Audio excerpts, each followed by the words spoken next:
વાઘોડિયા તાલુકામાં દેવ ડેમ કેનાલની કામગીરીમાં કરોડો રૂપિયાનો ભ્રષ્ટાચાર થયાની ગ્રામજનોમાં આશંકા સેવાઈ રહી છે. ₹60 કરોડના ખર્ચે તૈયાર થઈ રહેલી કેનાલમાં પાણી આવતા પહેલા જ તિરાડો. કેનાલનું અંદાજિત 70% કામ માંડ પૂરું થયું ત્યાં જ ઠેર ઠેર તિરાડો. કોન્ટ્રાક્ટર દ્વારા અત્યંત હલકી ગુણવત્તાનું મટીરીયલ વપરાયાનો ખેડૂતોનો સીધો આરોપ. ભ્રષ્ટાચાર છુપાવવા ઉતાવળે તિરાડો પર થીગડા મારીને કામ ઢાંકવાનો પ્રયાસ. કેનાલની બિસ્માર હાલત જોઈને વાઘોડિયાના સ્થાનિક ખેડૂતોમાં ભારે આક્રોશ. રોષે ભરાયેલા ખેડૂતોએ જવાબદાર અધિકારીઓને લેખિતમાં કરી રજૂઆત. ખેડૂતોના ભવિષ્ય સાથે ચેડા કરનારાઓ સામે કડક તપાસની માંગ. તંત્ર ભ્રષ્ટાચારીઓ સામે પગલાં લેશે કે જનતાના કરોડો રૂપિયા પાણીમાં જ જશે? Asha news Gujarati bureau report over Mansuri, Waghodia.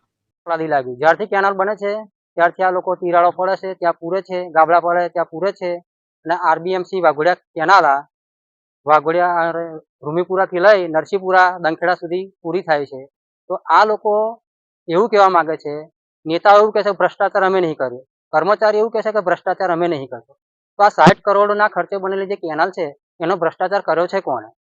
બરાબર. પરિસ્થિતિ કેવી છે કેનાલમાં અત્યારે?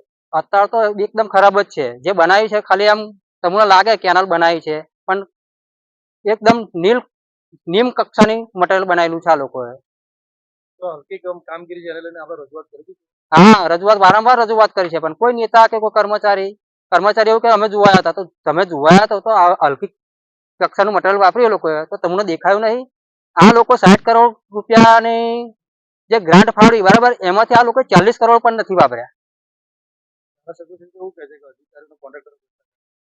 મારે એ જ કેવું ને, નરસિંહપુરા, સાંગાડોલ, મવડીપુરા, વેસનિયા, મગનપુરા, વરિયાપુરા, ગણેશપુરા, આટલા બધા ગામના આશા કરીને બેઠા હતા કે પાણી આવશે, પણ કેનાલ તો બની નહીં. ત્યાં મળતો કેનાલ તૂટવા મળી છે. તો અમારે શું કરવાનું? કોની આશાએ બેસવાનું અમારે? અને આખા 300-400 હેક્ટર જમીન તો આટલામાં છે, કોરી છે. આજે 20 વર્ષથી એવી કોરી જમીન પડી રહી છે. તો ખેડૂતો બરબાદ ના થાય તો શું કરે? વાઘોડિયા દેવ ડેમ સિંચાઈ નહેર આ ખેડૂતો માટે તો બની જ નથી. એમ જો ખેડૂતો માટે બની હોત ને તો 2021માં અમારી રજૂઆત હતી અને 2026 આવી ગયું. અત્યાર સુધી તો કેનાલ બની ગઈ હોત અને લોકો પાણી વાળીને રવિ પાક લેતા હોય થઈ ગયા હોત. પણ આ ખેડૂતો માટે દેવ ડેમ સિંચાઈ નહેર બની જ નથી. આ દેવ ડેમ સિંચાઈ નહેર નેતાઓ, વહીવટી તંત્ર એ લોકોના મહામલય માટે આ બની છે. એટલા માટે આની છેલ્લા 1.5 વર્ષથી કામગીરી ચાલે છે અને આટલો બધો ભ્રષ્ટાચાર થાય છે.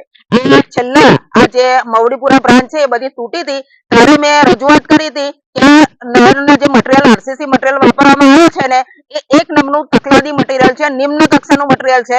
ત્યારે વહીવટી તંત્રએ જવાબ આપ્યો હતો કે આ આરસીસી મટીરિયલ ખરાબ હોવાના કારણે નહીં તૂટી, આ ચોમાસાના કારણે તૂટી છે. એવું એ વહીવટી તંત્રએ આ અમારી રજૂઆતનો જવાબ આપ્યો હતો. તે ઘડીએ મને તમે રજૂઆત કરી હતી ને કે બધો દોષનો ટોપલો એ વહીવટી તંત્રએ આના પર ચોમાસા પર ઢોળ દીધો હતો કે ચોમાસાના લીધે આ નહેર તૂટી છે. તે ઘડીએ અમે બૂમો પાડીને કીધું હતું કે આ નહેર ચોમાસાના લીધે નહીં તૂટી, આ નહેર ખરાબ મટીરિયલ, ખરાબ રેતી, એ રેતીનું મટીરિયલ સુધી હું જિલ્લા કલેક્ટર અનિલ ધીમેલિયા સુધી એ રેતી લઈને ગયા હતા. છતાં પણ એ વહીવટી તંત્ર કે ચૂંટાયેલી પાર્ટીના ધારાસભ્ય, સાંસદ એ માત્ર એસી ઓફિસોમાં બેહવા માટે ધારાસભ્ય અને સાંસદ બન્યા છે અને નહેર પર જોવાનો એ લોકો પાસે સમય નથી. એટલે બધો દોષનો ટોપલો પહેલા ચોમાસા પર ઢોળી દીધો. હવે અત્યારે ચોમાસું નહીં એટલે દોષનો ટોપલો બધો સિંચાઈ અધિકારી પર ઢોળી દીધો. એટલે આ જે નહેર બની છે એમાં ભ્રષ્ટાચાર થયો છે. ડંકાની ચોટ પર કહું છું કે આ ભ્રષ્ટાચાર થયો છે. આ ભ્રષ્ટાચાર આ બધા નેતાઓની માળા ખાવા માટે કરવામાં આવ્યો છે. એટલે દરેક નેતાને હું કહું છું, એ ધારાસભ્ય હોય, સાંસદ હોય કે વહીવટી તંત્રનો કલેક્ટર અગર આવીને નિરીક્ષણ કરે આ